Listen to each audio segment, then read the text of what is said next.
You wake before the alarm, already tired, already owing the day something. A voice says, push harder. Another says, rest, enjoy, let go. You have felt both pulling at you your whole life. Is the good life earned through discipline or found in simple pleasure? Everything you chase depends on the answer. Tonight we settle which voice deserves your loyalty. This is Philosophy Wars. Let us begin. Happiness is not a feeling that visits you. It is a way of standing firm while the world shakes. Epictetus began as a slave, beaten and bound, yet no master could touch his mind. He drew one line that changes everything. Some things are ours to control, our judgments and choices. Most things are not. Chase pleasure, and you hand your peace to fortune, to weather, to other people's whims. Virtue alone cannot be stolen. Master yourself, and nothing external can wound you. So tell me this, if pleasure depends on conditions, how can it ever be secure? Secure? Pleasure is more secure than you fear once you understand it. You picture wild feasts and endless wine. I mean something quieter. Epicurus taught in a garden, sharing bread and conversation with friends. His pleasure was the calm after hunger fades, the ease of a mind free from dread. That calm does not depend on fortune. It grows from wanting little. Your discipline is admirable, but ask what it serves. You steel yourself against pain. So do I. Yet you forget the reward. Why endure the storm if you never let yourself reach the harbor and rest? Rest is pleasant, I grant you, but name the harbor that never floods. You reach calm by wanting little, yet even little can be taken. A friend dies. Bread runs short. The garden burns. Then your ataraxia depends on the world behaving. Marcus Aurelius ruled an empire through plague and betrayal. He did not seek calm by shrinking his desires to bread and shade. He accepted whatever came because his good lived in his own conduct alone. Consider the archer. He aims with care, but the wind decides the shot. Wisdom lies in mastering the aim, not in praying the wind stays gentle. The wise man loses the garden and remains whole. Your archer is beautiful, but notice what happens after he shoots. If the wind takes the arrow and he feels nothing, he is not wise. He is numb. Epicurus never asked us to stop caring. He asked us to care about the right things. Grief for a lost friend is not weakness.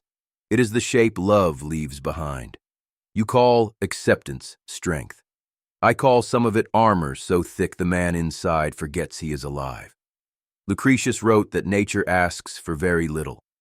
Remove pain, quiet the mind, and joy arrives on its own. You guard against loss. I would rather risk loving the harbor. You mistake composure for numbness. That is a common error. Seneca wept for his friends. He simply refused to be governed by grief. Feeling and being ruled by feeling are different things. A physician who trembled at every wound would heal no one. His steadiness is not coldness, it is love made useful. But here lies your real difficulty. You say, remove pain and joy arrives, yet you cannot remove pain. You can only lower your exposure to it. So Epicureanism becomes a slow retreat from life. Fewer attachments, fewer risks, a smaller world. Tell me, is a life made safe by shrinking truly a life fully lived? A smaller world, yes, but look closer at what fills it. Epicurus chose friends over fame, bread over banquets, a garden over the forum. That is not retreat. That is knowing what actually feeds you. Rome was full of powerful men drowning in anxiety. They had everything and enjoyed none of it. Your Seneca advised a tyrant and died by his order. Was that the fully lived life? I would rather tend tomatoes with people I love. You fear the small life shrinks the soul. The crowded life starves it. A quiet evening with a true friend outweighs 100 conquests you cannot feel.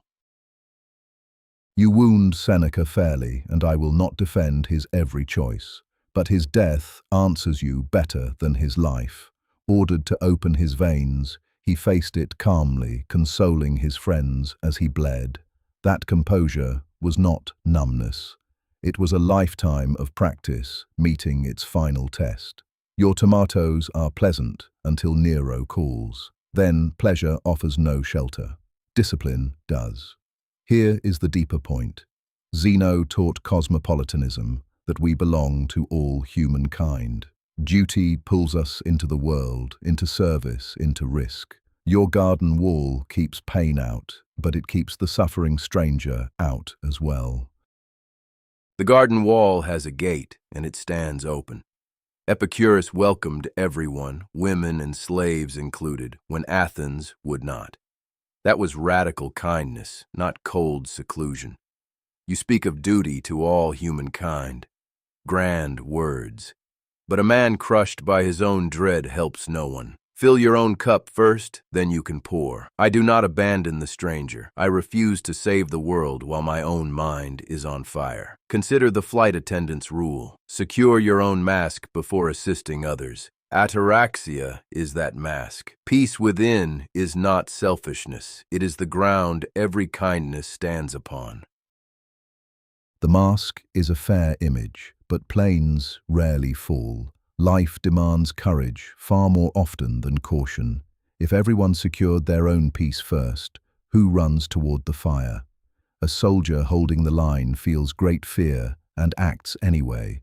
His virtue is not the absence of pain, it is right action in its presence. That is what your account cannot produce.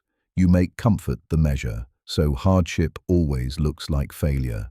Yet the hardest lives are often the noblest. Epictetus, lame and enslaved, was freer than his masters. Amor fati means loving even the fire, not escaping it, embracing it as your own. Loving the fire. Hear how that sounds. You have made suffering into a virtue, and that is a dangerous turn. Pain is not noble. Pain is pain. Sometimes we endure it for something we love, gladly.